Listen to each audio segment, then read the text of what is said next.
7-5, the KSL Sports Zone.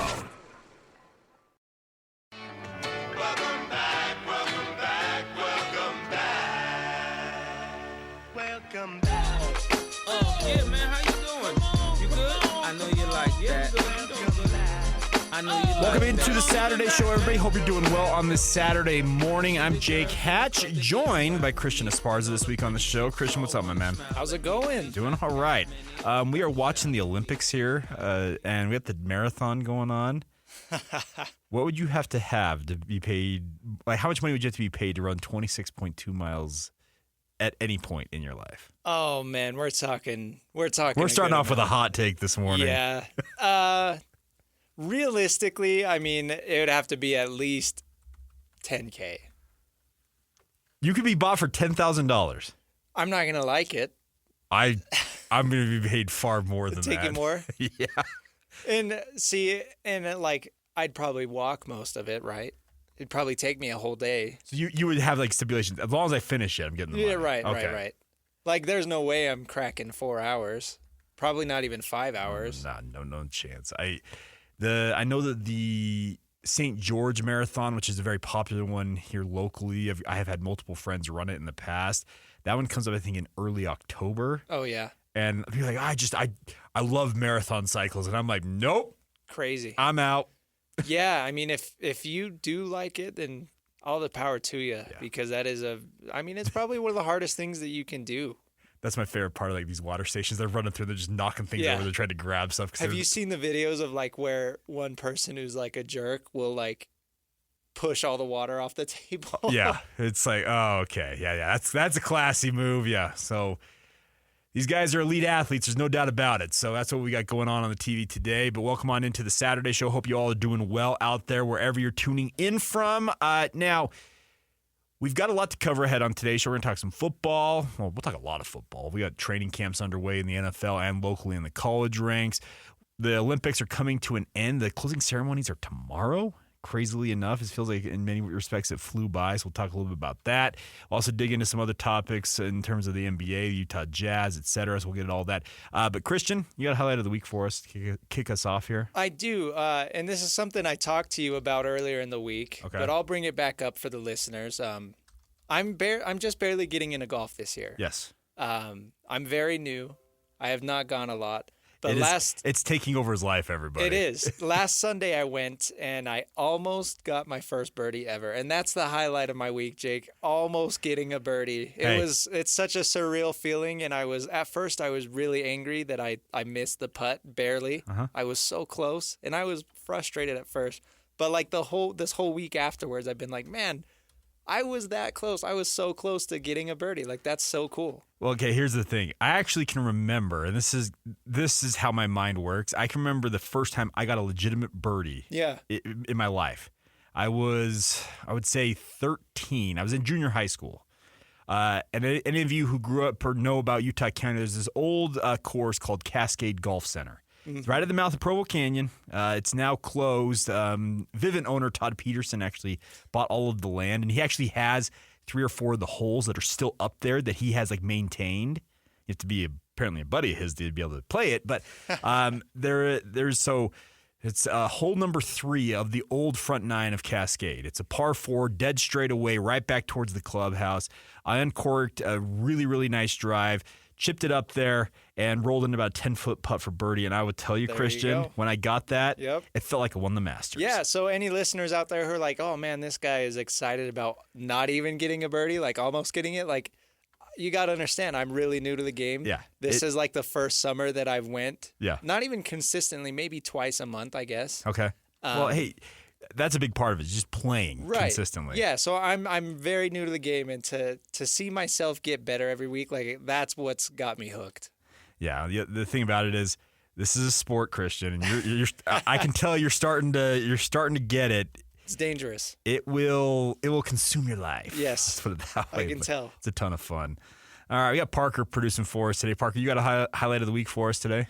I mean, it hasn't happened yet, but like, since preseason football is back, like I finally get to finally get to like dive into a little bit more Chiefs football. Okay. But like I've just been excited to like see, Justin Fields on the Steelers, like all the new QB situations. Like I'm so ready for the new season. I've just been so stoked for that. So that's my highlight. Well, I think a lot of us are like that because there's always those new storylines that emerge when it comes to the NFL. It reinvents itself every single season. So I'm with you on that. And we had preseason football the last 2 days, the Hall of Fame game last week, which was supposed to kick off the preseason, didn't even finish the game because, crazy weather came rolling through. But nonetheless, I'm with you on that. Highlight of my week, went to the Bees game last night. Now, we did have some weather roll through. We got delayed by about 30 minutes, but we had fireworks. Kids got to run the bases afterwards, and it was just a really fun time. Here's the thing. We're getting close to the end with Smith's Ballpark. The new ballpark will open up next year, and I've been out. It's funny enough, it's 15 minutes from my house where I reside out there in Daybreak, so I'm kind of the antithesis of a lot of people out there where they're not happy that it's moving away from Smith's Ballpark, but Smith's Ballpark is a really, really good facility. It still is to this day. Yeah, and it's iconic. I mean, it's been it's a around big forever. part of sports history here in Salt Lake City, and I mean, it's right there, in that area, and it's, like I said, iconic. So it's kind of bittersweet to see that go, and I know everybody's excited to move to Daybreak, and this season the Bees have kind of picked things up the last couple months. They've been on a bit of a hot streak. I know they didn't get the win last night, but are they still leading their division? Last time I saw, like earlier in the week, they were leading their division. Double check that, but here's the thing. It's minor league baseball, and it's such a funny, finicky thing when it comes to minor league baseball is you can watch a team scuffle along. Yes. A couple guys get sent down. Yeah. And all of a sudden they're rocking and rolling. Yep. Like Jake Marisnik, who's been a fairly regular player for the Angels. He was playing last night for the Bees. He didn't have a great night, but he's an MLB player out there. Okay, you want to hear something funny? You guys know the name Max Muncy? Like Dodgers guy? Oh, yeah. Did you know Las Vegas Aviators also have a Max Muncy? Really? But it's not the same one. It's not the same one. I bet that's confusing. I saw Max Muncy roll up, and I'm like, hold on. This is the A's affiliate. How is Max Muncy playing for Las Vegas? I had to look it up. He's a different Max Muncy. Different Max Muncy.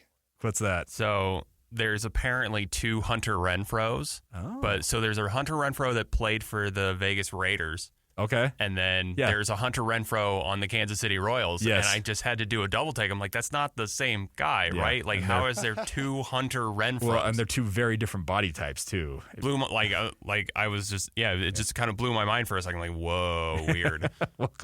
Welcome to the world, man. There's always, it feels like 2 of a kind at some point. All right, so that's how my week was fun to go out to see the Bees play. I'm going to be quite frank. That might be the last time I go to Smith's Ballpark this season. Football kicks up. Oh, yeah. We're schedule, about to get packed. Yeah, so it literally might be the last time I'm at Smith's Ballpark, and the next time I'm watching the Bees, very well may be at that new, what are they calling it? Like America First something? I don't remember what the sponsor was. They've already announced what. That's cool, though, that, you brought your kids out. They had a fun time. Oh, and they love going to the ballpark. You stuck it out through the rain. Well, and here's the thing.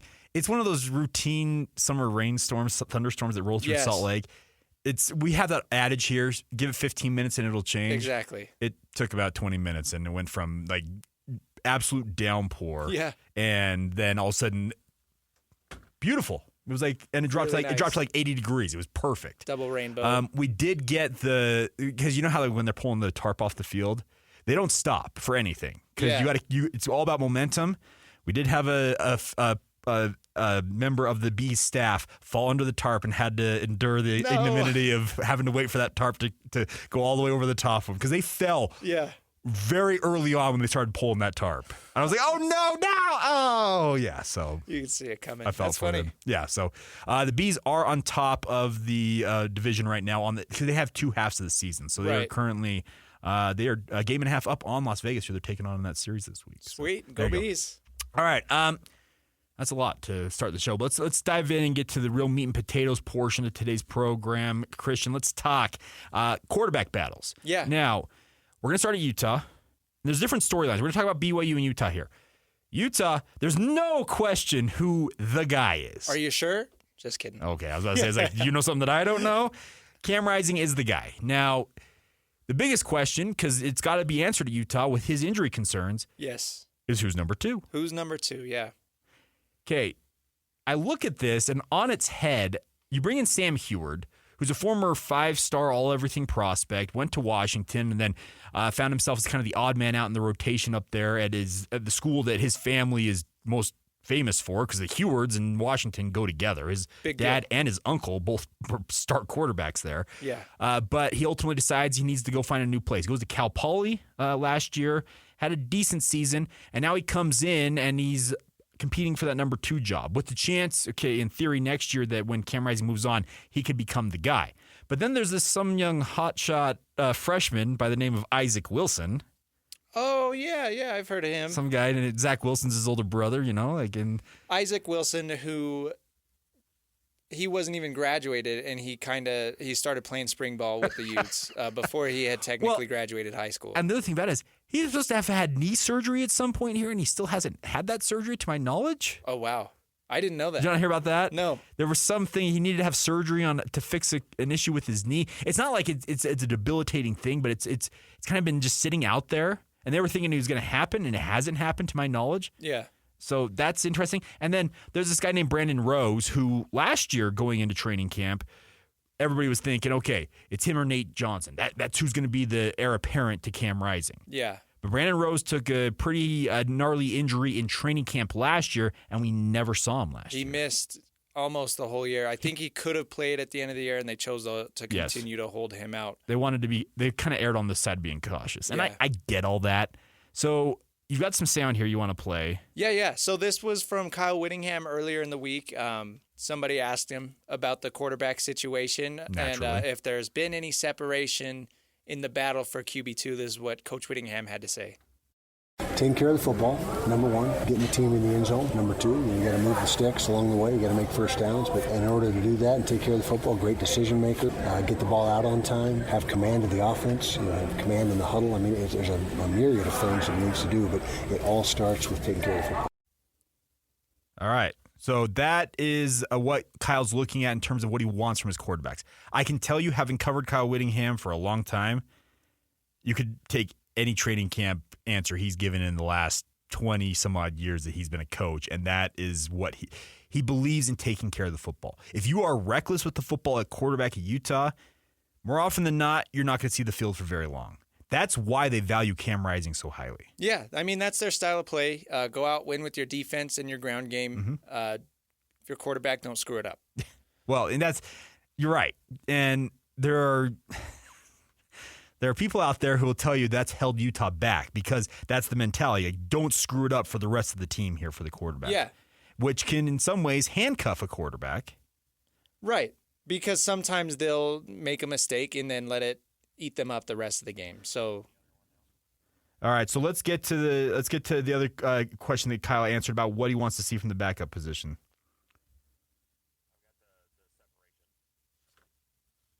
It's shaping up. We did have some separation, not enough to make any depth chart statements or radical changes. We'll probably go another week with the way we're handling the reps and getting people involved. And by next week, 1 week from today, we've got to have it pretty well determined who is 2, 3, and 4 behind Cam. And so that's the timetable. We did make progress last week. I'm not going to say it's a dead heat anymore, because there is some jockeying position that's taken place, but not ready to make any public statements about that yet. We need a bigger sample size, and we got a big scrimmage on Thursday. That'll give us our best look at what we got. All right, so Monday. That's when Kyle Whittingham speaks during training camp. Might have an idea who it's going to be. Yeah, and so he mentioned, so this was from last Monday. Yeah. He mentioned that they scrimmaged on Thursday. That scrimmage was not open to the media. Nothing at Utah is open. Right. So nobody was able to go in and see for themselves, but he did kind of hint that scrimmage was going to play a big part in the decision. I want to give some love to Steve Bartle, our new Utah insider for KSLSports.com. He wrote up a great article talking about kind of the advantages of Sam Heward, Brandon Rose, and Isaac Wilson, kind of what each of them would bring to the table if they were to be QB2. Kind of making a case for each one, I guess, is how he words it. So obviously you mentioned, Jake, Sam Heward has the most experience. He played at Washington. He played at Cal Poly. He's got legitimate D1 experience. D1 experience. Brandon Rose has the most time in the program. And then Isaac Wilson is the true freshman with a lot of upside. Who's got a gunslinger mentality. Right. I covered him in high school. He is unabashed. If he sees a throw that he feels like he can make, he is not afraid to try and fit it in there. And that is something that Utah will be sure to let him know, like, okay, there are times to take risks. There's other times, as you mentioned, don't screw it up. Don't screw it up. That is going to be something that is going to be ingrained in his head at some point in his time here.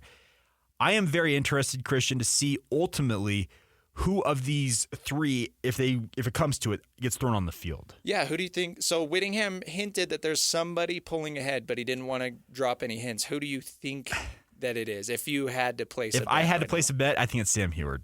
I think it's Sam Heward. Here's the thing. I think Kyle values guys who have got experience at this level. Yeah. I think he values the fact that they've been on the field. Now, Sam Heward's stats, going back to even to last year at the FCS level, they're not otherworldly. They're not going to make you think, wow.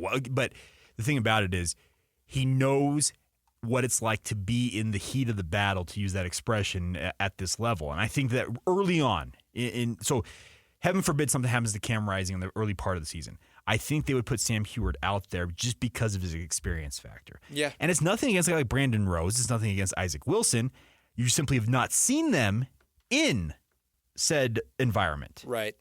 Given time, though, long term, I could see Isaac Wilson. Yeah, and so this is what's interesting to me is Sam Heward, his stats at Cal Poly last year, 2,200 yards, 18 touchdowns, and 10 interceptions. Yeah, see, none of those. It's not great. Yeah. I mean, it's not awful. No, but none of those, like, you're like, wow. But it's not eye-popping. Had to have that guy. Right. So he's not blowing our socks off here. I think we can both agree that whoever Kyle Whittingham is talking about, it's not Isaac Wilson yet. Not yet, no. I think best case scenario is Isaac Wilson doesn't see the field this year. I mean, it's always hard for a true freshman to go in and play right away, especially now in the Big 12. The Utes are going into this new conference as a whole, and I think the last thing you want is to throw an unexperienced quarterback out there. And I know that Brandon Rose doesn't have experience either, but he at least has time in the system. And I think that's clearly his advantage over Isaac Wilson, and I think that's his advantage over Sam Heward right now too. I personally think that Brandon Rose is going to be QB2 simply because of his time in the system with the team, with the coaching staff. But who knows? I mean, Sam Heward was the number 3 quarterback in the 2021 class behind Quinn Ewers and Caleb Williams. Here's the thing. Last year, everybody wanted Brandon Rose to be the guy. I'm telling you, right. Coaches, media, fans, they're like, okay, that's the guy we want as our number 2. Yes. He got an injury that was going to knock him out long term, and it ultimately gave Nate Johnson the opportunity to be that backup quarterback. But I'm with you. I can see that, them valuing the fact that Rose has been in the system. He understands what it's going to take. I just think that there's something in Kyle Whittingham's head, and trust me, having watched and covered Kyle Whittingham as long as I have, that he values guys who he has been able to kind of point to and say, they've been in this environment. Yeah. And trust that. Like I said, we're talking early season. Right. I think given adequate time, and they open up against Southern Utah. Nothing against your Thunderbirds, Christian. Yeah. I get it. This is a game that you're probably if everything goes according to plan, Cam Rising plays the first half, and then that second half, I would throw all 3 of those quarterbacks out there. Yeah. I would give them all at least a series to see what they look like. Give them the experience of playing and get a feel for how they operate in this environment. That would be, I'm sure that's like best case scenario. It is, and it's pie in the sky type material too, because it's the first game of the year. And by the way, you're going to try and keep redshirts on some of these guys. You only have 4 games that you can put them in. Specifically Isaac Wilson. Yes. So are you going to burn one of those games potentially as the first game of the year for a series or 2? And that's the thing. Like, it's not like Isaac Wilson, for example, would be getting a ton of reps in this game. He'd maybe get, like you said, a series or 2. Yeah. And so, that would burn a game of eligibility. And do you really want to take that risk? Who knows? It would be interesting. I think that the situation at Utah is so curious to me because, as we mentioned, they don't open it up for anything. You don't see anything as a media member. Right.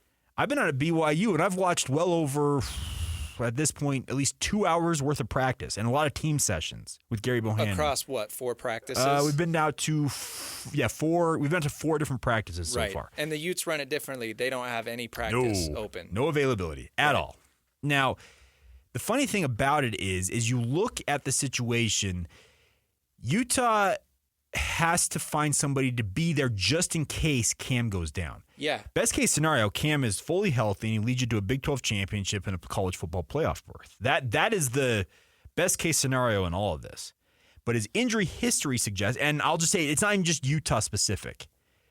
All of college football, you need to have a backup who can play. Yes. If you find yourself with your proverbial pants down and you don't have a backup quarterback in this day and age of college football, you are doing your program a disservice. Right, like we saw with Utah last year. And I know they were able to win a couple games and survive, but ultimately the season was a letdown because they could not find a consistent quarterback to take over once Cam Rising didn't come back. And that's why I think that they wanted Brandon Rose to emerge. Yeah. But you know what? When you pick up the injury, the nature that he did, and it's not my place to divulge that type of information.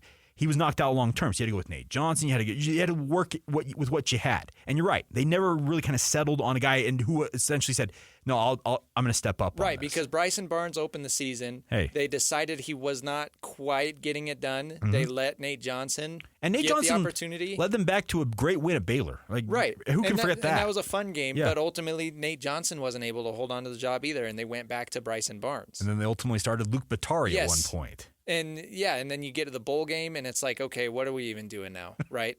So that's the last thing that Utah wants to go through again is that situation of, okay, our QB1 is down. We don't know what to do with our backup quarterback. But now they've got 3 new guys that, obviously it's preseason. There's going to be a lot of hype around all of them. But, it sounds like at least Heward or Rose would not be a bad option if it came down to it. I don't think so. The other thing about it is that Utah has got pieces all around those quarterbacks as well. Yes. They've upgraded the wide receiver position. The tight end position just is absolutely stacked. O-line looks solid. It's always going to be solid. It feels like when you have a guy like I'm forgetting the offensive line coach's name. Anyways, but the O-line it feels like it's always going to be a strong position group. But so long, as you mentioned, as the quarterback doesn't go out there and screw it up for everybody else, things seem to be going well. The best part about it is that Cam Rising has the ability to elevate this program like we've seen previously. He's led them to 2 Rose Bowls. Like you can't argue with his body of work. Now can he take them to the next step? And fingers crossed he stays healthy this year, knock on wood, all that stuff. Because if he does, this is a Utah team as the Big 12 favorite that very much looks the part of the team that can run the circuit and ultimately emerge as a college football playoff participant. Yeah, Damian Alford, Dorian Singer, 2 big body receivers that the team really hasn't had the last couple of seasons. You have a big body, Damian Alford. Holy cow. Yeah. He was a part of media availability last week, and I was standing next to him. I'm only 5'8", and I don't know Damian Alford's listed height. They list him at 6'6". 6'6". I can tell you, he dwarfed you? He was huge.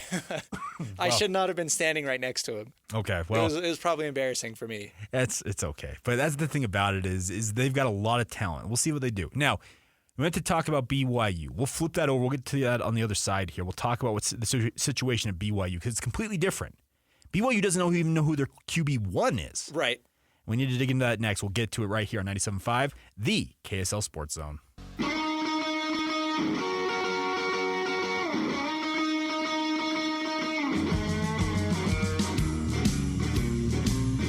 Welcome back to the Saturday show here on 97.5, the KSL Sports Zone. Jake Hatch, Christian Esparza along for the ride on this Saturday morning. Hope you all are doing well out there wherever you're tuning in from. All right, Christian, we just spent the first segment talking a lot about Utah football. Let's spend a minute and talk about BYU. Now, Utah, we talked about it. We know who the number 1 guy is. The big question for Utah is it the backup spot? BYU, on the other hand, we have no idea what anything's going on at this point. Yeah. Because it's a 2-man race between Jake Retzloff and Gary Bohannon for the number 1 job, and ostensibly whoever loses that ends up as the number 2. But then you also have some young guys like Trayson Bourget, McKay Hillstead, a former prep star, Utah State transfer in the mix there.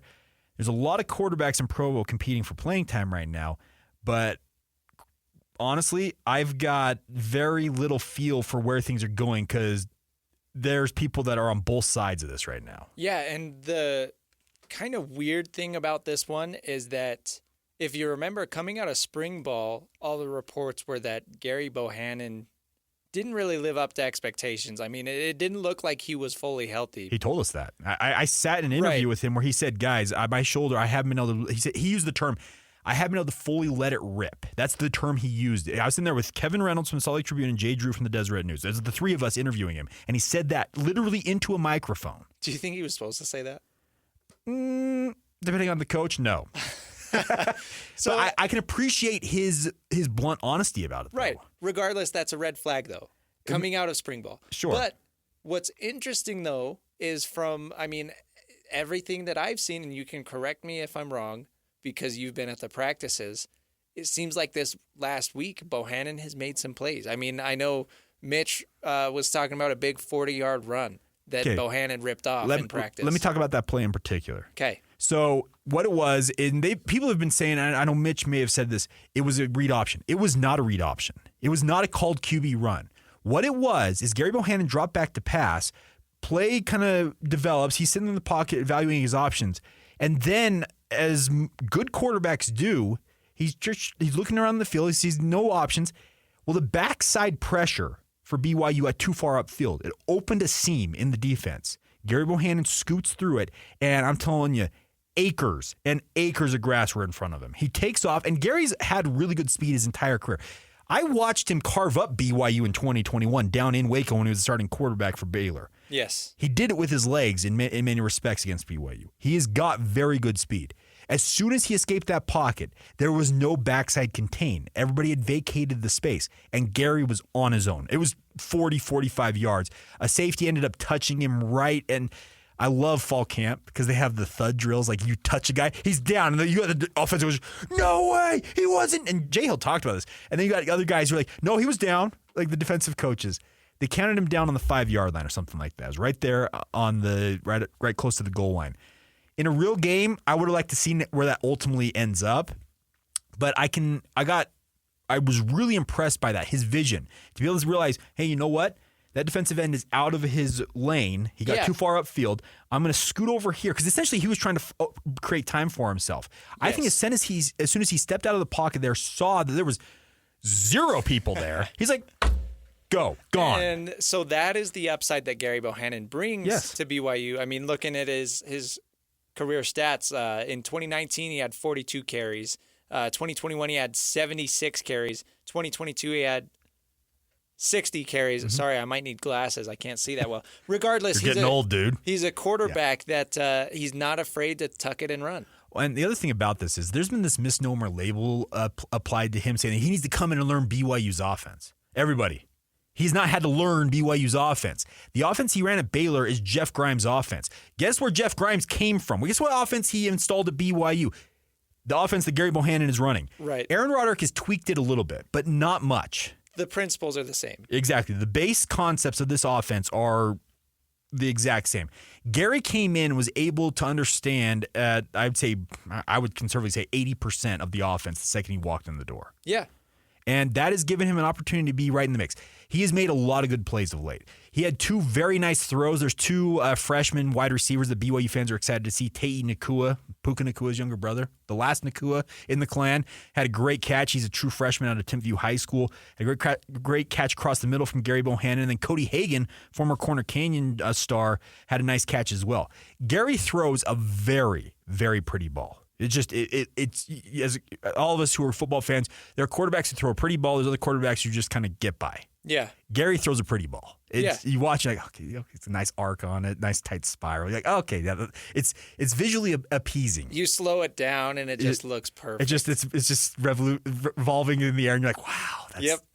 But he's made some really good plays of late. Yeah. I think coming out of spring, he was working from behind because Jake clearly won spring based on everybody I've talked to. Yes. Gary, I'll say this right now. We're 2 weeks into training camp. They have a scrimmage that's, I think, going on right now in Provo, much like Utah. Nobody's seeing it. Right. We'll talk to Kalani Sitake on Monday. But I wish you guys had been able to see that. I'm like, Coach, you could have, made that happen. You don't really want us to see it. If only there was a way we could have seen it, Coach. But here's the thing: is that they're gonna let Gary have every opportunity to win this job. He's got to make up ground. We're 2 weeks in. Yes. This coming week is when I think that decision will be made. Now, will BYU actually say who it is? 0% chance of that. They're not going to tell us until we're watching week 1. Game week, you'll see that depth chart come out, and if it doesn't have an or next to those two names, I will be flat out stunned. Yeah. You have to wait until The first snap. August 31st. I think it's a 6 o'clock kickoff there in Provo. About 6:05, if BYU wins the coin toss, then you'll see who the starting quarterback is. So we talked about kind of what Gary Bohannon brings to the table. Let's talk about Retzlaff, though, Okay. because similar to the situation in Utah with Brandon Rose, Retzlaff is the guy in the room with the most experience Correct. with this team, with these coaches. I mean, he started, what was it, 4 games. 4 games last year. yeah. So Retzlaff doesn't have probably as high of a ceiling as far as the arm talent and the speed. But, I mean, as far as the chemistry with the teammates and coaches, Retzlaff is the leader in the building. Well, and that's the thing is he has the experience factor on his side. He's actually played for BYU. He's played in games. And the 2 games against Oklahoma and Oklahoma State, the final 2 regular season games when BYU had their back against the wall, there are 5 wins. They need one of those to get to the bowl season. Jake had moments in those games of absolute brilliance. Yeah. Equally, had moments of absolute just awful Facepalm. decision-making. Yes. That 100-yard pick 6 Yes. against Oklahoma will forever be in the mind of BYU fans. Had they punched that in for a touchdown, and if you watch that play back, there are people who tell you he should have handed off because it's an RPO action. Yes. Oh, I remember the controversy. And it probably scores a touchdown, and that would have flipped that momentum in that game. You know what a way you can flip it right back? Put a ball right in the hands of a defender and have him outrace everybody down the field for 100 yards for a touchdown. Yeah. Back-breaking type play. Yeah. Oklahoma State, moments of absolute brilliance. And the ultimate play that lost the game was a fumble by Isaac Rex as he's trying to battle for extra yardage. So that's not on Jake per se. Right. But as a starting quarterback, you're 0-4. Right. And that, I think that sits really, really poorly with BYU fans thinking about, you're gonna tell me my starting quarterback going into the 2024 season is 0-4 as a starter? Pass. And the other thing, I would put a little asterisk on that too, because the plan was never for Retzlaff to play last year. I mean, I guess we did talk about earlier that, you should always plan on at least 2 quarterbacks seeing time throughout the year. But they brought Keaton Slovis in with every intention of him being the guy without a doubt. Yeah. But then he came in and he had his own struggles and his own injury issues, and that kind of forced BYU to put Jake Retzlaff in before he was probably ready. Well, okay, I'll say this about knowing what I know of the situation last year, BYU had every intention at some point during that season of playing Jake Retzlaff. They weren't gonna redshirt him to truly redshirt him. They were not gonna sit him on the shelf. They plan on getting him game action. Injuries forced their hand, as you mentioned, to put him in as the full-time starter in those final 4 games. Right. That's a different story. They had plans to work him in later in the season to allow him to play those 4 games and get some experience.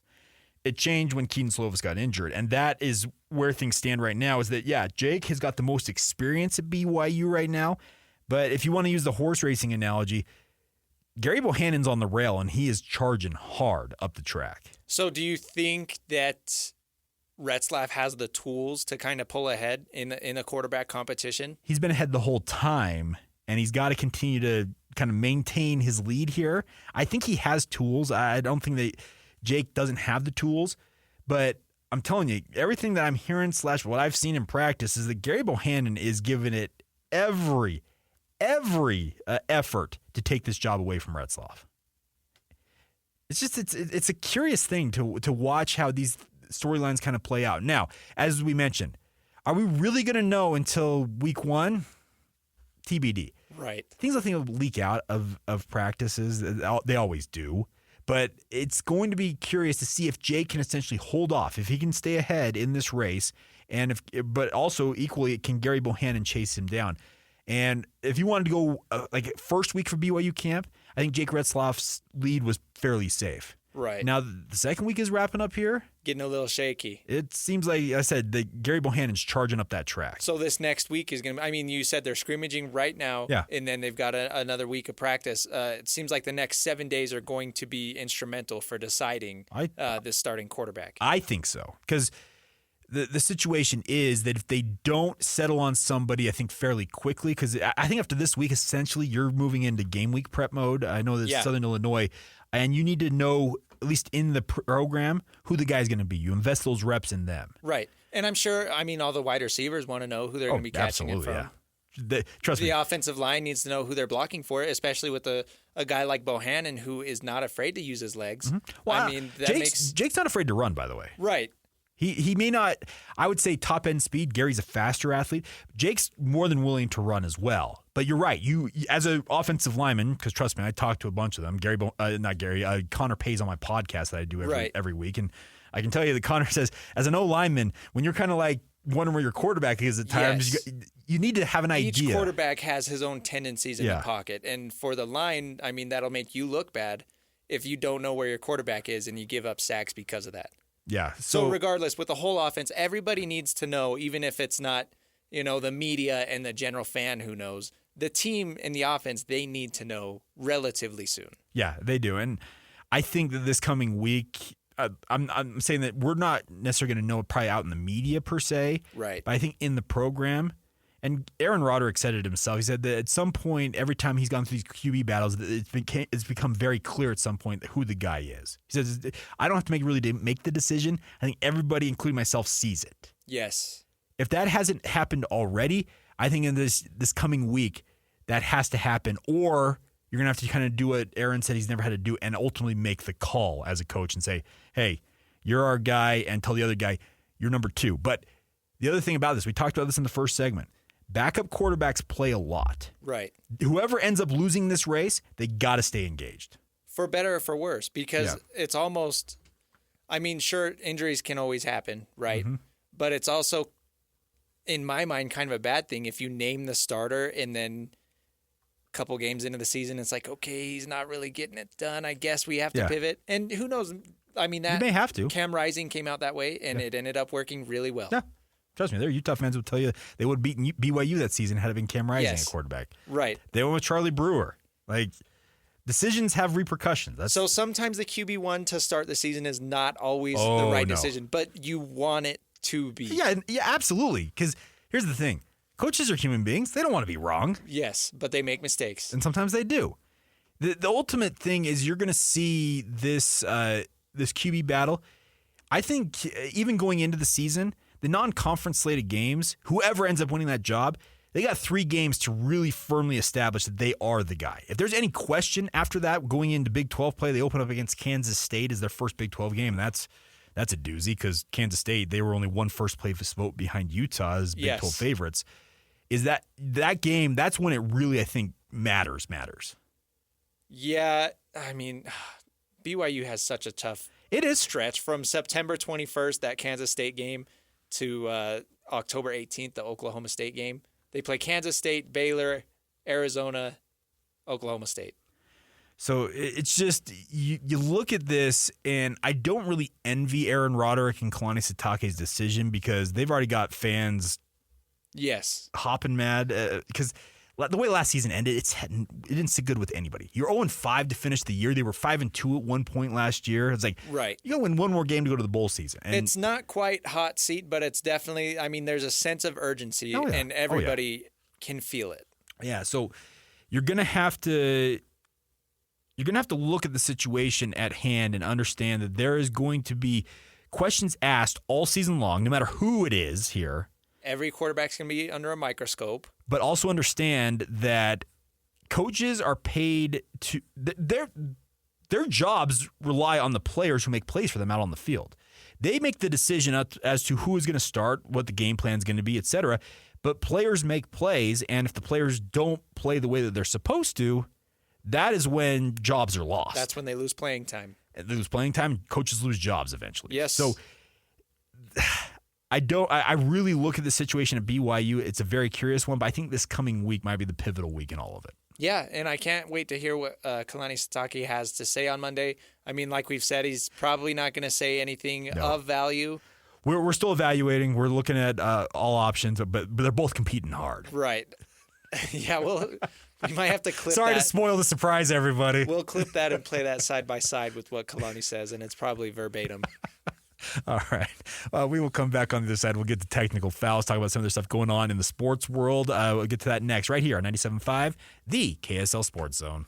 If you're coming from the street with dirty shoes on your feet, that's a technical foul. If you switch the radio to some modern music show, that's a technical foul. If you touch the thermostat, You'll get hit with a bat. 'cause that's a technical foul. You will feel my wrath. That's a technical foul.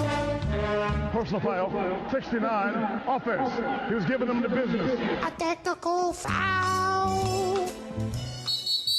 Welcome back to the Saturday show here on 97.5, the KSL Sports Zone. As you heard, it is time to talk about technical fouls. All right, Christian, I think we've got like a really, really good one here that's going to kind of dominate this. And let's get it right off the bat. So, Coach Prime. Yeah. Garners headlines, good, bad, or indifferent. Doesn't matter what he does, it gets headlines. Coach ahead Colorado, and had an interesting exchange with a reporter. You want to set this up for us? Yeah, I'm sure they're undergoing training camp, so it looks like he's just speaking to the media. And we have the clip. We'll get to that in a second. But essentially, the reporter goes to ask a question, and Deion Sanders he refuses to answer the question simply due to where the reporter works. Yes. And so let's play this clip first, and then we'll get more into it. This is Deion Sanders right now. Not doing nothing with CBS. Next question. Joe Rigo, Mile Ain't got nothing to do with you. This is above that. Ain't got nothing to do with you. I got love for you. I appreciate you, respect you. Ain't got nothing to do with you. They know what they did. I'm here in Denver, not national. You are who you are. CBS is CBS. All right. Joe Ain't got Rigo, nothing Mile to do with you. I respect you. That's why I told you that. I'm looking you in the eye as a man. I respect you. I got love for you. But what they did was foul. Eric Christensen with CBS Sports Colorado. So the funny thing to me is nobody really knows what CBS did. Like I was trying to read through and find the source of this beef between Deion Sanders and CBS, but apparently nobody really knows what's going on. Well, yeah. Haven't we chronicled like Deion Sanders' like coaching career, like every little part of it? I just don't know that I see anything that I can think of that CBS Sports allegedly said that would have had him upset. Yeah, I have no idea. So this poor reporter goes to ask a question. Yeah. Deion's like, "Oh, you're from CBS. I'm going to have nothing to do with you. Nothing to do with you. You are who you are. CBS is CBS. Well, I work here locally. Doesn't matter. Doesn't matter. You are who you are. You have CBS in your name. That's crazy." And then there's another reporter trying to ask a different question, and Deion keeps going back to, oh, man. Crazy over there in Boulder, though. I need to know more about the background of I know. this. Yeah, I was trying to skim through some articles during the break to get to the source of this. But nobody has really any idea. No, it seems all like. the articles I was reading were saying like nobody knows what's going on. It's unclear what CBS did to Deion Sanders. All right, Parker, you got one for us this week, or are you sticking with that one? Okay. All right, so Jim Harbaugh is an interesting case out there. Oh, yeah. He was just served with a 4-year show cause penalty from the NCAA. So he essentially is banned from working the NCAA till 2028 if he wanted to come back and coach in college. Well, he led Michigan to that national title this past year, which it's so funny to me how little talk there's been of the actual on-field thing with Michigan because overshadowed by the off-the-field. Connor Stallions, we just played that promo in the break of PK being Connor Stallions. It's just hilarious. But he's been given this 4-year show cause penalty. But in like this ultimate bleep you to the NCAA move, guess who's going to be back as an honorary captain for the opener for Michigan? One. Yeah, that's crazy that they're allowing that. The old head coach himself, Jim Harbaugh. That's hilarious. Jim has zero love for the NCAA. I think the feeling is very mutual. All he's done is essentially give him the proverbial middle finger the entire time he was at Michigan. Yes. And I kind of love it. I kind of love the fact that he's going back to be an honorary captain. So question, does that 4-year suspension start now, or does it start from whenever he... It starts now. So it does start now. So he's effectively banned from coaching in college football till 2028. You think he'll be with the Chargers for 4 years? I think so. He made, I think when he was with the Niners, he was 6 years is what he ran with the Niners. Made that run to the Super Bowl. Yeah. Really completely brought the Niners back into the relevance. Chargers, they're in a horrible spot. They got a quarterback, though. And that's one thing that he had to find with the Niners, that he never I know that Alex Smith was decent. I know that Colin Kaepernick had some play. Neither of them are Long-term Justin Herbert. Quarterback. Right. Like Justin, he's got a quarterback to work with. And well, okay, Justin Herbert's has to healthy. He's got that foot injury right now, plantar fascia deal. But I just kind of love the fact that they're going to honor the defending national champions, Fresno State, August 31st, and he will be out there as an honorary captain. And I cannot wait to see the scenes, because the big house is going to be roaring for Jim Harbaugh. Yeah, and Michigan fans love him. Oh, yeah. I mean, he brought a natty. He brought a national championship to him. He's a beloved son of Michigan. He played quarterback there. And I just love the way that Harbaugh operates. Yeah. No, because they announced that this suspension was taking place earlier in the week, and then when did Michigan announce that he was going to be the honorary? It was like days later. Yeah, not even. It's like, hey, Jim, you want to come out to Ann Arbor? Okay, see you then. Hey, Jim, you want to do the funniest thing ever? Yeah, let's go get it. Just, I got mad respect for it. It was probably Jim's idea, honestly. Yeah. One other one real quick here. The Olympics obviously supposed to be like camaraderie and good feelings and all this stuff. Did you see this? So the Dutch men's field hockey team snagged the goal in a nail-biting penalty shootout against their German rivals, but the victory quickly turned ugly as a brawl broke out right after the game-winning shot. We need more of that in the Olympics. We need more goonery going on. It's supposed to be like the highest level of competition in the world, and you're telling me there's barely any fights? Yeah, right. Well, look at this. Look at this picture alone. Oh my gosh! It's a Dutch field hockey player going over to the German goalie and giving him the shush right in his grill. That's awesome. If that sparked it, awesome. Let's go. No, we definitely need more fights in the Olympics. Jeez, so funny. You know what? It is what it is. Oh, jeez. I'm just watching. Here's the thing about this. I talk about the Olympics. It's supposed to be like in the ultimate sportsmanship. Like it's the pinnacle. You know what? Every so often you can show off. Sha'Carri Richardson, for example, yesterday, the 4x100 relay. Did you see her little glance to the side? Like, yes. Yeah, I got this. Right. I love stuff like that. Yeah, I mean, like you said, these are the elite athletes in the sports world. Yep. And for somebody to come out on top, like they have every right to brag about it and to flaunt it and stuff. So yes. I love it. I eat it up. It's just kind of funny. The entertainment. Crazy scene. So yeah, apparently field hockey, just like real hockey, you get in fights. But what else you been watching in the Olympics? Everything. Yeah. I get sucked into the Olympics. Track and field. By the way, you see the canoe cross or the slalom? That bad boy case. You've probably seen snowboard cross or ski cross in the Winter Olympics where they race down the course. They did it with canoes. Wow. They they're all sitting like in like the BMX races and everything. They kind of sit in like a chute before the gate drops. They do that with the canoes. They're sitting about 10 feet above the water and it drops in, and they have to race. They have to go around barriers, but it's legitimately a race. You got paddles hitting each other, guys like shoving each other out of the way. That's so funny. I kind of found myself like, okay, I got a new favorite thing to watch. It was pretty cool. I was watching wrestling the other day. That was really fun. Wrestling. I like watching wrestling. Who's the guy from Cuba who just announced his retirement? Yeah. 5 straight gold medals in Greco-Roman 190 kilogram wrestling. 41 years old. Left his boots on the mat to announce he's retiring, but he won his first gold medal in 2008 in Beijing. Ooh. That's impressive. Yeah, and it's so to be on top of the sport for that long is truly something. Well, we have that story with Rulon Gardner here locally, who's the guy from like Ukraine or was it Russia that was like nigh to unbeatable, and then Rulon beats him in Greco-Roman and becomes this hero, and he's obviously a native of Afton, Wyoming, but lives here in Utah and everything. I believe he's up in Logan. Yeah, but stories like that, that's what. So I just love the storyline of the Olympics, just the different things that come out of it. But yeah, every so often we can have a little bit of a brawl that breaks out. I'm okay with that. That's great. That's really cool, especially field hockey. Well, and the funny thing about it is it's not Germany like getting in the Dutch player's face. It's the Dutch player celebrating a gold medal and then causing a brawl. You know what? If you're gonna win, eat it, sucker. Win it and then stick it in somebody's face. That's awesome. All right. That's enough. We'll come back on the other side. Going to get to some audio. I had a chance to catch up with a couple of BYU football players. One of them, Darius Lassiter, who I think could be on the lookout to be one of the breakout players this year. We'll get to that coming up next right here on 97.5, the KSL Sports Zone.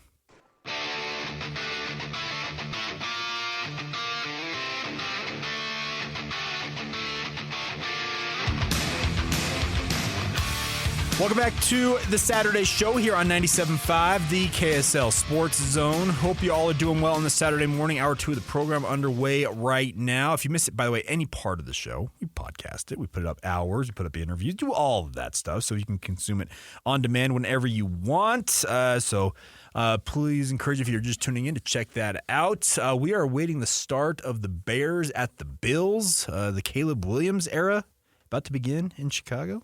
Yeah, and I like the first week of preseason is always the best because that's when you'll see the starters get the most reps. It feels that way, yeah. Well, I mean, every coach does it differently, but yeah, typically you'll see starters play for about a quarter-ish, depending on the team. But I'm excited to see Caleb Williams, for better or for worse. Everybody kind of has their own opinion on him, but number 1 overall pick, they got a lot of hype. A top 10 receiver pick. They used a top 10 pick on a receiver as well. So yeah, Roman Dunzy, by the way. Yeah. Do you guys know that Roman Dunzy has a connection to Utah? Remind me what it is. I remember talking to you about it. His grandparents live in Vineyard, Utah, right adjacent to Orem, Utah. He spent most of his childhood visiting them out here in Utah. His dad played high school football, wait for it, at Timpanogos High School. Nice. His mom, I think, was a star at Mountain View. She may have gone to Mountain View where I went to. Oh, both of his parents are from here. That's cool. Roman spent a lot of his childhood visiting here, but grew up mainly in Las Vegas. That's where he started Bishop Gorman High School before going to Washington. But Roman Dunzy, Utah connection there. Kind of a fun thing. I don't think we talked about that enough, by the way. Now, had he played here, it would change things. But, you know. Still cool. It's connection all the same. All right, so I had a chance to talk. I'm out there at BYU football practices often. I have the opportunity to catch up with players and coaches. I had a great chat with Darius Lassiter. Now, whoever ends up as the quarterback for BYU needs to have weapons around them, and I think they have that. They have their top 6 pass catchers back from last year, Christian, and that includes, if you want to count it as 7, you can do that because Keanu Hill has moved to tight end. So their top 7 receivers, in terms of the wide receivers, are all back. There are weapons there for whoever ends up winning this QB job. The question is, who can emerge and be that proverbial number 1 at wide receiver? Well, it could be Darius Lassiter, and I had a chance to catch up with him. Let's let you hear that conversation. Now, you had some question about your eligibility during the spring. Are you happy that it worked out the way it did? Yeah, most definitely. Anytime you kind of get a chance to come back with this group of guys, you cherish those moments. I knew that's something I was going to miss the most. I know it's a game, but the bonds and relationships that you make, that's what makes it better. When it came to your decision to come back, was it unfinished business? What was the whole thought process with pursuing that extra year? I just felt like it's a lot of left work out there that I can do. I knew that I didn't even touch how good I could be or even come close to that potential. I was learning a new system and things like that, so I feel like me having that spring under my belt, I know the offense is way better now. I feel like I can teach the new guys, the young guys, even Cody and Chase that have been here for a while, so I feel real comfortable here. Are you enjoying, because I'm assuming you've kind of stepped into a little bit of a leadership role here, are you enjoying that kind of upperclassman role now? Yeah, most definitely. I feel like that's something that's kind of like, that's just kind of in me. I kind of just want to see guys be better because it's not going to just help me, it's going to help the team. When everybody can play at the best of their levels, the ceiling is the sky's the ceiling for us. And so I just feel like if I can be a leader to everybody else, that everything can go rolling. What lessons did you learn from year 1 in the Big 12? I just feel like you gotta have a dog mentality. You gotta come out every play, and you gotta go out there and want to win. You want to go out there and work. Everybody else want to go out there and go to the next level and compete at a high level. I feel like the Big 12 is doing that, especially adding the new teams. I feel like we have one of the best conferences in the nation. So I feel like you gotta have that mentality that I'm gonna work whatever and whenever. Nobody got to see me working. It's just gonna happen. What did you work on most during the summer, like in terms of your skill set? My skill set, off the field wise, I just wanted to get bigger, stronger, faster. Okay. Those are things that you always need as well, especially playing in this conference. I got to go down there and block DN sometimes and linebackers. So I feel like now that I put on weight, I'm at 214 now. So I feel good running around. And then on the field wise, just transition out of breaks and route running. If you can master the art of route running, that's all you really need. Everybody can have speed, but at the end of the day, you got to run routes. You said 214 in terms of your weight. Where were you at last year as compared to? I was about 205. Okay, so about 10 pounds, yeah, 10 give pounds. or take. Now, in terms of your mindset, do you have the mindset that you can come in and emerge as the number one this year? I feel like any of us have that mindset. I think you need that. I feel like that's gonna carry you a long way. But most definitely, I feel like I can come out here and be the guy. Chase was the guy last year. Keelan can pop off and be the guy. Cody could be the guy. He was the guy 2 years ago. So I feel like we had the guys in the room that anybody can be the number one guy this year. My main focus is just keep building each day. So just to prove to everybody around here that I'm somebody that you can rely on. Okay, here's the inevitable question. It's a cute quarterback battle going on. How's it been working with Jake and Gary in particular? It's been amazing working with them. Just seeing them two just bring out the best in each other. I feel like that's going to just help us. When you have two guys that want to compete at a high level, that want to go out there and win for the team, both vocal leaders as well. So it's just great having two of those guys around. Each one bring their own kind of game to the team. So I'm excited to see which one brings it out. What's the biggest difference between the two, if there's anything? I feel like it's a lot of throws that Jake can make with his arm. He can throw the sidearm, all the Patrick Mahomes, different angles and everything like that. And then I feel like Gary's ability to extend plays and then also launch the ball down the field, especially now that he got the spring under his shoulders, and then his shoulders feeling the best as ever since he's been here. So he's been looking great, especially through the summer. We were just running around, just throwing with him. Now you obviously played with him during the spring, and we talked to him at the end of spring, and he talked about the fact that he hadn't been really. He felt like let it really rip in terms of being able to really kind of throw heavy. Is it different now with his arm? Oh yeah, most definitely. You can definitely feel the impact when you're catching it now. When we first came back in the summer, I was like, okay, he put a little oil on the shoulder now. Okay. In terms of just looking ahead to training camp, what are you looking forward to accomplishing over these next 3 to 4 weeks? Just to bring out the best, and not myself, just my teammates as well. I feel like what everybody needs is leaders on the team. Leaders is gonna bring the team together. The players, this is the players' team, so the coaches might coach us, but at the end of the day, it falls down on the players. So the more that we can bring each other together and compete at a high level, I feel like that's only going to help us August 31st. Now, there was a video during the offseason, the strength staff chirping at you guys about, you want to go 5-7 again, keep doing it. Has that been kind of a talking point all off-season long? Yeah, most definitely. I feel like that kind of left a bad taste in everybody's mouth, especially after the Oklahoma State game. Yeah.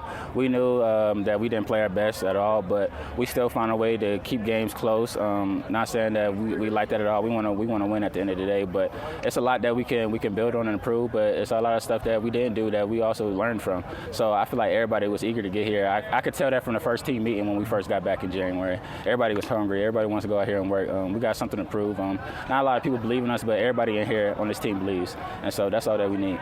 What's your confidence level that this team can be one of those, quote, surprise teams? I wouldn't say it's a surprise to us. We know what we did the whole summer, winter as well. We know the work that we put in. We know how hard the strength staff pushed us. People might see the videos on Instagram and whatnot, but we was the ones in here working. We was the ones in here hurting, pushing, and trying to come out here and be better, because we know that 5-7 feeling, that's not something that you want. You want to go bowling.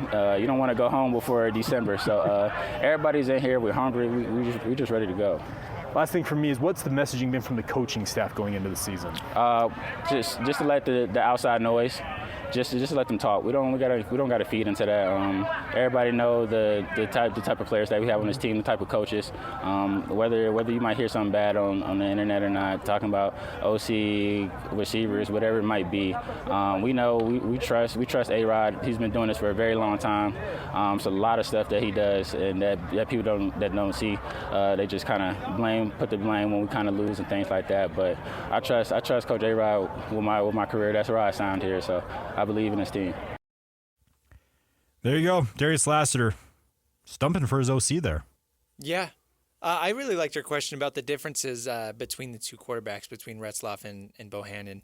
And we kind of hit on that last hour, but like it's a pretty big deal. It is. And you even talk about like the spirals that they throw, like even the way that the ball spins kind of adjusts how the wide receivers catch it. Well, and that's the thing. Wide receivers, they obviously want to know, okay, where did these guys like to throw the ball to? There's stories, and I'll use the basketball analogy of John Stockton back in the day. He would have a guy come into the Utah Jazz, and he'd ask him, okay, where do you like the ball? Yeah. And the guys would be looking like, what do you mean? You want it at your chest? You want it at your hips? Where do you start your shooting form from? Yeah, like where? Yeah, and they'd be like, oh, I like it here. And guess what? Ball is delivered right there. Yeah. And that's a mastery of a position, obviously, that very few people will get to, but quarterbacks have to be able to do stuff like that. And wide receivers want to know, okay, if I'm in the BYU case, I'm working with Gary over here. Well, he's more of kind of an over-the-top throwing motion, whereas Jake, I would call it a three-quarter kind of motion. Think of like a Phillip Rivers, for example, if you remember him in the NFL. Yeah. Not quite a sidearm, but not all the way straight up either. Yeah. And guess what? The delivery is different, so the ball comes out differently. And so we'll see what happens. But the thing is, every one of those wide receivers needs to step up. If BYU can find a quarterback that can deliver the ball to those guys fairly accurately on time, let them make plays, that will go a long way to helping BYU look better on offense. Yeah. The good news is, I mean, BYU's got a fairly seasoned room of receiving talent. Mm-hmm. They've got a lot of dudes returning. I know Darius Lassiter is probably going to be the leader of the pack, but there's, I guess, 3 or 4 dudes that wouldn't surprise you if they led the team in receiving yards. I'll say this. There is no Austin Collie, Puka Nacua, Cody Hoffman, I feels like, on this roster. There's not an alpha. Yeah. Could one emerge? Sure. I think Darius Lassiter has every opportunity to become that, quote-unquote, the alpha of that group. But I asked him that question. He said, we got every guy in this room wants to be that but guy. They're deep, and that's the thing, is there's not one that's head and shoulders better than the rest, but there's 3, 4, 5 guys that it's like, okay, I'm comfortable with him being out there. You may not have a guy go for 1,000 yards receiving this season, 1,500 yards. But if you have 5 guys go for 500 or so. Yes, and that's ultimately good for this quarterback situation that BYU has is, just having that many options to make it that much easier on something that is a question mark right now. Well, but it's going to remain a question mark. Yes. Indefinitely. Throughout the season. So it's very interesting. Now, the other thing about this is, well, should we get to the other interview here? I know we're running out of time. Sure. Here. Yeah. Okay, so let's get to it. So Ryner Swanson is a 17-year-old tight end. You talked about being dwarfed by Damian Alford, Christian, when you're at Utah football practice. I'm a little bigger than you. I don't get dwarfed a lot. Usually offensive linemen, everybody gets dwarfed by an offensive lineman. I don't get dwarfed by 17-year-olds very often. I'm 37. I'm 20 years this kid's senior. He is 6'5", 230, and looks the part of what I think you'd consider to be like a junior in college. He looks absolutely chiseled for his age.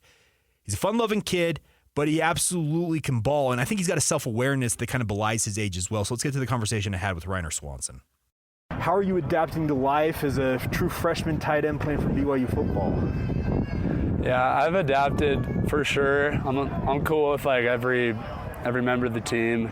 Everyone's super chill with each other. There's no beef, which is super nice. I'm not a guy who like creates beef at all. I'm just like a mellow dude. I don't really care. But I've been here since January, and people have known me for 6 months, and I've got to know them. And just adapting to the speed of the game and just the team overall has been. I think I've adapted pretty well. It's been good. How helpful has it been that you came in early? Very, very helpful. Like right now, I'd barely be seeing the field because the plays that Coach Roderick he's putting in right now are like, they're pretty confusing. If they were putting in those plays in spring ball, I would be screwed. Coming from Laguna Beach, Laguna Beach football, it's just like an air raid offense, and it's a very simple game plan. Okay. This, I had to learn I had to know all the positions, all the tight end schemes, how to block. It's D1 football. Yeah. And I was coming from like D7 football, which is a big jump. Yeah. Yeah, but Laguna Beach is cool. Laguna Beach is dope. Hey, I'm very happy I went there. I think everybody watching. Shout out to Coach Shanahan. Yeah. Shanahan's dope. Hey, Laguna Beach is heaven on earth. There's no doubt about it. Yeah, I'm spoiled for sure. Absolutely. I also wanted to ask you just, how was it working with Coach Gilbride? It's very good. Yeah, I'm super blessed to have him as a coach. He gets on me, but also like in a loving way. He knows how to teach instead of like just yelling in your face and telling you to go watch film and look at it yourself. He doesn't yell. I mean, sometimes he kind of yells, but like it's not bad. He's really good at teaching, and he's good at communicating with his players, and he's been in the NFL coaching for 12 years, and he's a phenomenal coach. He's shown a lot of mercy on me because the past couple days I've been just trying to get into the swing of things a little bit. And he's been giving me great opportunities to make plays, which I'm gonna be humble. Yeah, I haven't made like the greatest plays. I've dropped some balls, but it's day 3. We're going to day 4 tomorrow. And Coach Gilbride's been very helpful in teaching me and just adapting to this new level of competition. So yeah, I gotta get my head out of my keister and go attack these balls. Yeah. You talk about getting along with the guys, obviously on the team, but in the tight end room, you and Keanu are kind of the newcomers to that group. How has it been working with a guy like Keanu, who's got a little more of a wide receiver background? It's been great. Yeah, we were just walking away from practice, talking to each other. We were just helping each other with the jug machine. Mm-hmm. We got a good relationship. He's super cool. Keanu's such a good dude. He cares. He cares about me. He cares about the other tight ends. He's cool with everybody on the team. He's a great football player because he's been at BYU as a receiver for, I don't know, 5 years. 5 years. Yeah. It's just crazy. Mm-hmm. And he's had so much experience. So it's really good. Yeah, he's tight. I think he's like the tight end right now. It's been really good watching him these past 6 months, watching guys like Jackson Bowers, Ethan Erickson, Pava. I'm blanking on some of the other guys there. Jackson and those guys. Yeah, okay. Jackson Bowers and Keanu helped me so much. Not to mention Ethan and Tava, but I've been getting so much help for sure. And Keanu's great. How is it adapting to, I know that you said you played in an air raid scheme in high school. How is it adapting to playing inline tight end and having to block and the physical part of it? Yeah, it's been weird. It was weird at first. I went to the Poly Bowl, and I was doing some inline tight end stuff, and I thought it was good. It was pretty chill. We didn't have near the level of complexity that we have here. I was at the Poly Bowl, if that makes sense. Yeah. So yeah, I was just a slot receiver my whole high school career, and coming here to start doing inline stuff and blocking freaking Tyler Batty and all these massive DNs. It's not fun at first, but I mean it's a cool experience. Life's all about learning. So yeah, I've had a good role. I've had some good experiences. It's been good. What is your ultimate aspiration to contribute as a freshman this year? It's an aspiration. Do you want to see the field? What do you end in accomplish? Well, I graduated early, so I could play a lot as a freshman before my 2-year mission. Yeah. So yeah, I want to see the field. I'm doing everything I can. I'm watching a lot of film, trying to do my job. I feel like I'm good with the plays. I think I got the playbook down.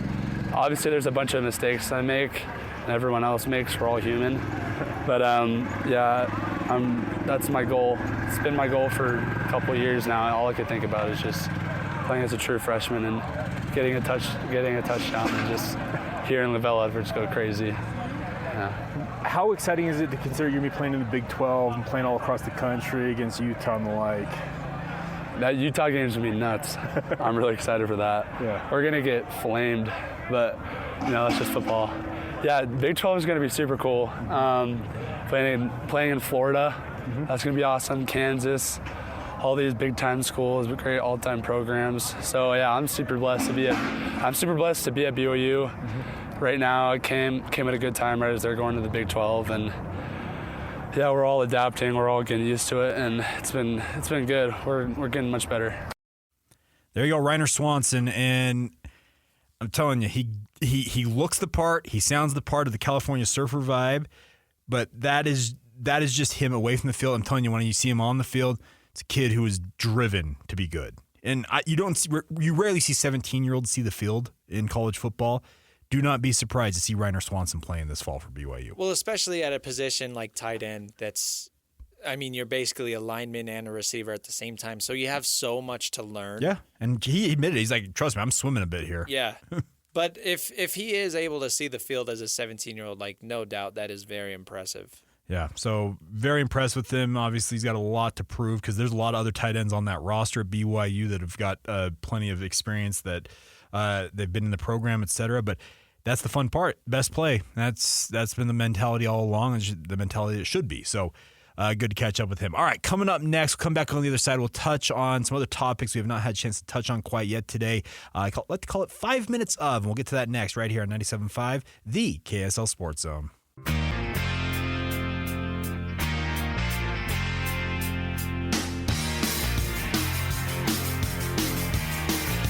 Welcome back to the Saturday show here on 97.5, the KSL Sports Zone. That's Christian Esparza. I'm Jake Hatch. Thank you so much for tuning in right here. And we got football on our TVs. We got Chicago. We saw Caleb Williams' first NFL completion. Jaden Daniels had his just a little bit earlier on this morning. Yeah, I'm not going to lie. Caleb Williams is not looking too shabby. I mean, I should probably word it differently if you hear not. It's negative connotation. Caleb, I don't want to say he's looking good, but I mean, he's doing his thing. He's running the ship here. He's a rookie. He's going against most of the Bills ones. Their defense isn't great. They lost a lot of DBs, but I mean, he's already made some cool sidearm throws. Here he is rolling out to the right. Just threw another dart while on the move. I mean, that's why they went and got him number 1. Caleb Williams, his arm talent is completely undeniable. Yeah. You can say anything else you want about him, trust me, and a lot of it's fair. His ability to sling a football, there's not many guys like him in the world.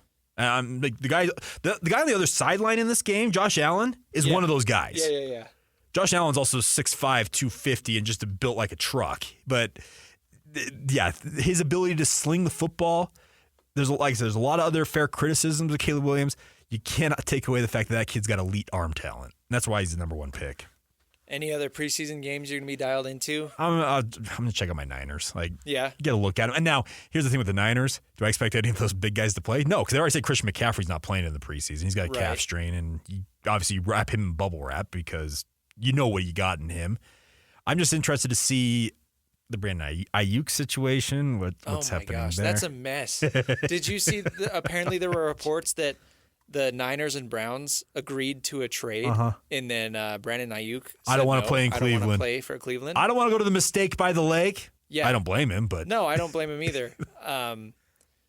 So it's basically down to Pittsburgh is like the only team left. Because New England backed out. Because he also said he didn't want to play in New England, which was kind of weird to me that New England's a place he didn't want to play. But but I don't know. Okay, Niners talk real quick. Yeah, sure. Brandon Ayuk, you want to win. You want to win at a high level because that tells me going to Cleveland, passing on Cleveland and passing on New England tells me that you don't think you can win at a quote unquote high enough level for yourself.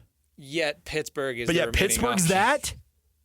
Sorry, Russell Wilson. Sorry, Justin Fields. You got a lot to prove. Yeah. Mike Tomlin's got a lot to prove. Well, I saw too that apparently they reopened negotiations with the Niners for a new contract. So maybe all will be healed at the end of the day, and Brandon Ayuk will remain a 49er He for wants the foreseeable future. He wants $30 million. He wants to be a top-tier receiver pay-wise. Go ahead, Parker. Question, is this the messiest trade negotiation in like the last, like since like Deshaun Watson? It's up there.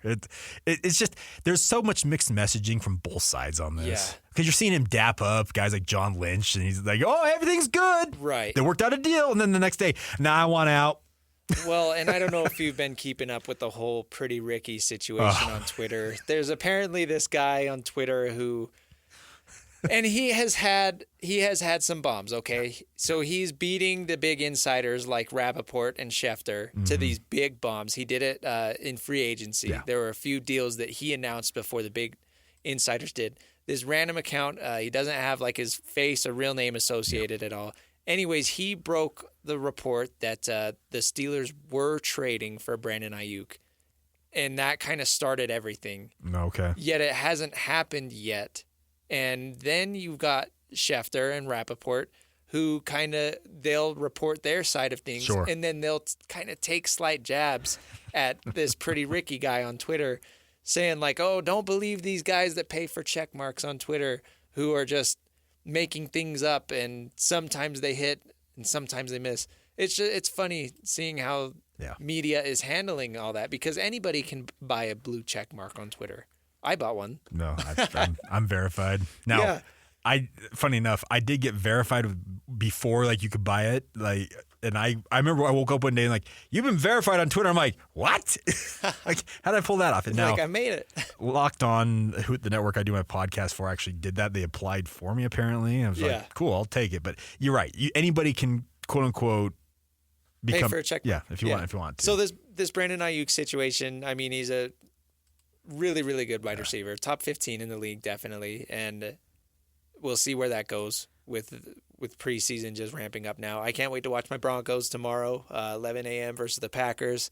Jarrett Stidham getting the first snaps with the ones. Bo Nix might get a series with the starters. We'll see how that goes. And Zach Wilson is the odd man out. Zach Wilson's the odd man out.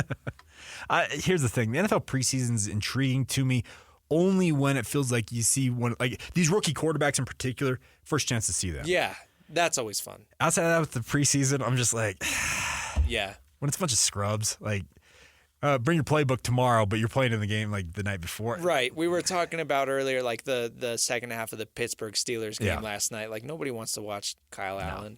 No offense, buddy, but it's like, yeah, we're out. And yeah. Who knows?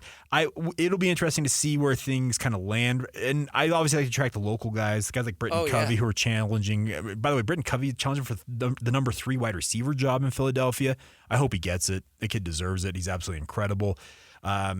But the NFL preseason, it's a whole lot of misses for every small hit, it feels like. Sione Vaki for the Lions got a couple carries, ripped off a decent run the other day. Devon Vele with the Broncos had a... I haven't been paying attention, but Cole Bishop, drafted by the Bills out of Utah. I haven't seen him. I don't know when he's going to be out there. But yeah, there's a lot of local talent that we will be able to catch in the preseason. And then you got Taysom Hill over there, who reportedly squatting 685 pounds. Yeah, that's crazy. Oh yeah, you mentioned Kingsley. Yeah, your Chiefs, Parker. He might be the left tackle this year. We'll see. It'll be interesting. By the way, Taysom, I don't have to put anything past that guy. 685 pounds. That's a lot of weight. It's a lot. All right, let's talk some basketball as well. Oh yeah, let's do it. Team USA tomorrow, going for the gold. Is it tomorrow or today? It's today. It's this afternoon. Today, yeah. I'm screwing up. For some reason, I'm off. Yeah, it's today. Today at 1:30. Looking forward to this. Oh, yeah. After that game against Serbia, it's like, okay, these guys are mortal. Do you buy into your guy? I know that you produce Jake and Ben. Do you buy into the home cooking analogy or theory that they have going? So, in case you haven't been keeping up with Jake and Ben, okay, a lot of this Olympic basketball has been going on during our show from 10 to noon every day. Started a couple weeks ago with France playing Japan, and Japan was on the verge of beating France. Had them on the ropes. And then there was a controversial call at the end of the game, and it ultimately led to France winning.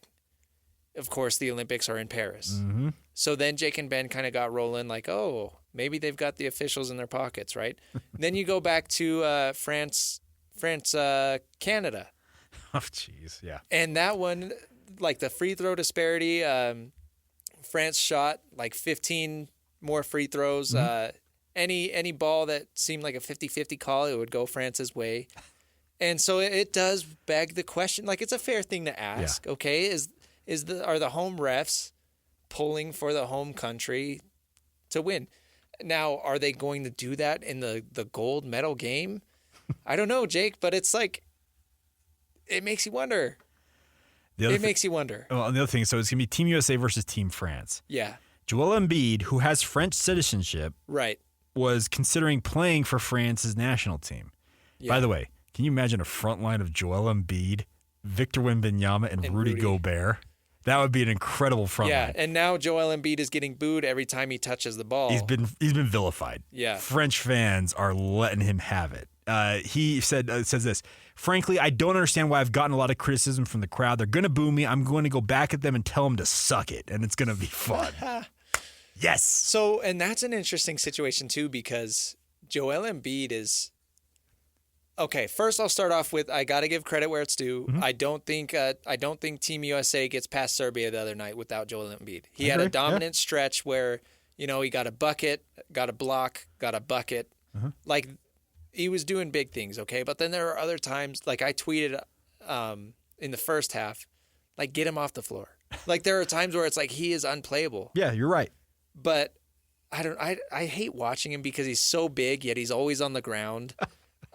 He's always on the floor. Yeah. He shouldn't be on the floor that much for his size. But regardless, that's going to be interesting going up against Rudy, going up against Wemby. Joel Embiid does not like Rudy. So we could have some fireworks in this. He's averaging 16 points on 61% shooting over the past 3 games, and he got in trouble as he got fined for it. Do you know the I don't know if you guys are wrestling fans, either you or Parker, the whole crotch. Yes. He's been doing it over in the Olympics. He got in trouble. It's banned from the NBA to do that. Yeah. The crotch chop, but he's been doing it over there in Paris, and it's only been adding to the fur. I saw Anthony Edwards doing it too in one of their games. Yeah, but he picked it up from Joel. I'm fairly certain. No, that's funny. So I'm interested to see. I want to say Team USA, because the thing about Team USA, the way they showed against Serbia, they were down 17 points. I'm watching Kevin Durant picking up guys 90 feet away from the hoop on defense. LeBron James is decided, you know what? Nobody else can stop Nikola Jokic. I got it, guys. I'm going to lock it down here. Seeing that from them, quite honestly, that was the best basketball I have seen, man, including this past year's NBA playoffs. Got to mention Steph Curry, too. He goes for 36. Yeah, that was awesome. Way, they're not even as close as they are without Steph Curry. No, Steph Curry carried them in the first half. And by the way, there were people talking ahead of that game if Steph Curry is done, like he was cooked. Well, he showed that he's not. What do you think of the drama with Steve Kerr? I think it's overblown. So there's controversy. Jason Tatum, coming off a finals win with the Celtics, has barely seen the floor for Team USA. He didn't play against Serbia in the group play. He didn't play against Serbia, just barely. When we saw him bench Joel Embiid at points, too. He benched Joel Embiid at points, and then there's rumors out there that LeBron was unhappy with the rotations, and it's a conspiracy that Team USA might have abandoned Steve Kerr's coaching towards the end of the game and kind of done their own thing, and that's what led to the comeback. Maybe so. And if they did, great. Here's the thing. LeBron James, when is he ever satisfied with anything? Yeah. Like, Le GM, as most people like to call him, like he likes to control things. And, hey, maybe if they did go rogue and it paid off, Steve Kerr can be like, oh, phew, all right, we're good. Because had they lost that game, the headlines, the outrage would have been incredible. They got to go win today, and you are going up against the entire country of France when you go into this game for Team USA, and they're going to have to be able to overcome all that, and we'll see. I also wanted to get in real quick on the Utah Jazz front. Lauri Markkanen. Oh, yeah. Gets his deal, 5 years, $238 million. It's a renegotiation to add money to this year. Then it's a 4-year, $196 million extension officially. $220 million in new money overall. Good on him. We were waiting on this. We spent weeks like kind of just treading water till this went down. Yes. I know your show talks a lot of Jazz and a lot of NBA, and your guys, and Ben was on it from the get-go. I'll give Ben credit. He's like, you know what? They're going to keep him. They're going to sign him to a long-term deal, and then they're going to reevaluate in a year's time. And that's exactly what it appears it's going to be. And the big thing was waiting a day after he was eligible to secure him throughout the season. If he would have signed it on August 6th, they could have traded him on the NBA trade deadline. But now that he waited a day, you can't trade a player 6 months after they sign a contract extension. You have to wait a full 6 months, yeah. And that 6 months would put it after the trade deadline. So essentially, waiting a day, Lowry chose to stay in Utah. Yeah, so the trade deadline next year is February 6th. Yeah. He's ended August 7th. Therefore, February 7th is when he could officially be traded, which therefore won't happen. So he has a year that he's at least guaranteed to be here in Utah. And the main takeaway for this is that kind of, you always see people on social media saying, we want a timeline, we want it. Like, that's the most frustrating part is nobody knows exactly what the Jazz are like. If we had an idea of what they were doing, it would probably calm some nerves, right? Sure. But now this is the first instance where we're like, okay, now we kind of have a timeline, right? You're keeping Lowry for the year, but you're not planning on winning games. Yeah. See where you get the draft pick next year, and then start winning from there. Well, and the other thing about this is I think Lowry is content with where things are going. Yeah. I honestly don't think the Jazz have a set timeline. Ben said this, and I agree with him on this. I don't think that they, in their heart of hearts, have like this is how it's going to go. No, they have like 6 different options that they can go. And that's what Danny Ainge wants, is the flexibility to really be fluid in any situation. And as we saw with this year, they're going to be standing by. And if a player comes available for trade, then the Jazz are going to jump on it because they have Lauri Markkanen, they have the star player, but then they also have the assets. So it just kind of extends them having the option of, we can tank for this season for 2024, 2025. And it sure looks that way. We can go get Cooper Flagg if that's where our pick ends up, or we can trade for another big star to come in. Well, and they just like having flexibility. And they reportedly made another signing yesterday. Yeah. Svi Mikhailuk, who is a Ukrainian national, played at Kansas, if I recall correctly. Now 27 years old, spent we played like 40 some odd games for the NBA champion Boston Celtics last year. I think it was a 4-year, $15 million deal. And I saw some people, oh yeah, that's big fish. Like, it's like, guys, slow down. Right. Like, there's going to be opportunities for the Jazz in coming months, years to really push all in, to use that example. Right now ain't it. And this is the type of moves that we're going to see the Jazz make, like bringing in these kind of no-name guys who are intriguing. I've seen this guy compared to Simone Fontecchio, decent athleticism and can shoot. But also at the end of the day, for the people complaining about an overpay, the Jazz have the luxury to do this. They can overpay players like this guy and like a Drew Eubanks, because now that gives them more flexibility when it comes to trades. In trades in the NBA, you have to match salaries, right? Yes, and the other thing is they still haven't formally signed Drew Eubanks. Right. It's not done. It hasn't been announced by the team. Right. The only thing that we know is done is Lauri Markkanen's extension. Exactly.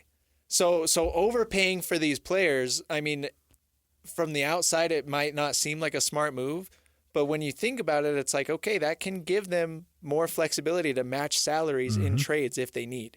Well, and there's salary floor implications you have to get to as well, that they obviously were, and a lot of that was eaten up obviously by the extension and the renegotiation for Lauri Markkanen. Yeah. They ate up a lot of that, but yeah, bringing in Svi Mikhailuk and some of these guys, it's gonna, you mentioned, if they become trade bait, it allows you, as you mentioned, to go out there in the trade market and say, okay, how much money we got to bring back? All right, we got to throw him in. To make. And the players don't care. Of course, they want to get overpaid. They don't care. Money's money. It's greed. It spends. It's all they're about. So yeah, this Jazz season, it could be a rough one. It could be. It's going to be a rough one. It's shaping up as Lauri Markkanen is going to stub his toe, miss 4 weeks. Lauri Markkanen is going to pull a muscle sneezing, miss another 3 weeks. He got a hangnail. Yeah. He's not playing. Yep. It's going to happen, but we'll evaluate it as it comes along, though. And should one of those timelines you mentioned kind of come about, like where a big player comes open on the market, guess what, the Jazz, they got all the pieces to throw into the pot to make it work if they want to get that guy. All right. We will take a timeout here. We'll come back, wrap up this edition of the Saturday Show right here on 97.5, the KSL Sports Zone.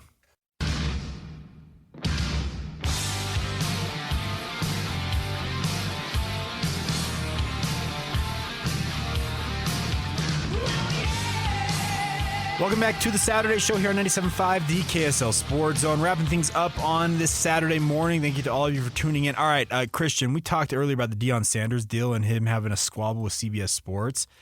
I found some context for it. What is it? So he spoke to the media for 30 minutes in a press conference, and this is the ESPN report, so it's pretty funny. It comes from the Associated Press, actually. But he says this, the most lighthearted moment of the entire thing, because it was actually his birthday yesterday, speaking of Coach Prime. Oh, okay. He's now 57. So they didn't tell him happy birthday. Nope, wasn't that. Because he said that he got up there, there was a card and several packages of fried pastries on the microphone. He said this, trying to get my six-pack. I can't eat these honey buns. And he said this, he cracked what would be the lightest moment of his 30-minute news conference, which he would conclude by professing his love for 85% of you. So he said he grew testy when asked about some offensive line questions, also about chemistry, all kinds of stuff. But then he shuts down the CBS Sports reporter, and it said that the thing was closely aligned with 24/7 Sports, which obviously CBS Sports and Paramount own 24/7 Sports. They had detailed the judicial judgment against his son, Shiloh Sanders, who was at a subsequent bankruptcy filing. Oh, yeah. That's what he's upset about. Oh, my gosh. Shiloh being How under dare the they gun. report? I know, report news. Hey, but then apparently he got into it with another reporter from the Denver Post that he accused of always going after his program. And then Deion said that the reporter suggested they should hammer out any disagreements in private. Sanders agreed, but said he wouldn't entertain any football questions from this reporter until they had that conversation. Nice. Love it. Don't you just love to see coaches restrict access? Oh, well, the funny thing about this is his birthday yesterday, and then he also finds out his daughter has his first grandchild. Oh, my gosh. Two really big things you think, be pretty happy about. It's your birthday. You have your first grandchild. He's throwing fits because they ask him about his offensive line. Rightfully so. That's crazy. Well, and then, Kate, so later his sons go to the podium after he got done. I'm just reading the story. Yeah. They get up there, and so they were asked about becoming uncles because they found out their sister had had their first child. And Shador says this: "It's really exciting. My sister just got the text." He said all that before being interrupted by his older brother, Deion Sanders Jr., who was like the social media. He's a social media guy. He's videoing all this stuff. Before being told that their sister didn't want them talking about it, Shador then complied. I'm reading from the story. "Oh, well, I don't know what you're talking about," unquote. That reminds me of when he said the first Big 12 media day, and Alex Keary asked him where Deion is, and he said, "Chilling at home." Well, okay, I'm just reading. I'm gonna go find this video because then Shiloh Sanders cut through the laughter and ignored Deion Jr.'s admonition. "He's nice, he's healthy. I've seen him on FaceTime, so I'm proud of her." Shador answers, "He just said, don't say nothing." Oh, his family's a mess. And then Shiloh replied with a shrug, "We got some media over here, all the brothers." Yeah. I don't know. And then Travis Hunter was supposed to attend the press conference and didn't do it. Before we wrap, I want to give a shout out to the U.S. women's soccer team. Yes. They beat Brazil 1-0. They're golden. To win the gold. Yep. As Parker mentioned earlier, at least we've got one soccer team that's worth watching. Their fifth gold medal all time. There were a lot of questions about First since 2012. Yeah, they'd had a little bit of a dry spell, as it were, and cool to see him win it. But congratulations, Laura Harvey, who's the new head coach. There was some question about her because she didn't take over this program until like the weeks leading up to this tournament. There was some question if she'd be able to get everything on the same page. Well, they did it. Beat Brazil 1-0. Marta, who was an international legend for Brazil, was her final international match. So there's some nostalgia there. But they come up golden once again. So congratulations to the U.S. women's national team. Yeah, we love gold. We do. By the way, on the soccer front real quick, Real Salt Lake signed Diego Gonçalves, who is a number 10 coming over from FC Copenhagen. Over there in Europe. He's a native of Portugal. So, and apparently RSL, this is the second biggest signing in franchise history behind the your namesake Chicho Arango signing. So they're flashing cash and spending money on guys. They're pushing all in. Let's hope it leads to some hardware. We'll see. They're not back until the 24th. Ugh. Yeah. Anyways, but any other thoughts from you before we go? No. Yeah, football is almost here. I know Utah State is also scrimmaging. Scotty Gerard, our guy, has been kind of live tweeting some updates from up there. So at least they let media view their stuff. They do. Good times. Yeah, but I'm excited. We'll have plenty of coverage, obviously. There's the new kickoff rule again. It's such a weird look. I'm not going to lie. But nonetheless. Yeah. That'll do it. So for Christian, big thank you to Parker for producing for us today as well. I'm Jake Hatch. Thanks for tuning in. We'll be back next week here on the Saturday Show and obviously throughout the upcoming week. Keep it locked right here on 97.5, the KSL Sports Zone.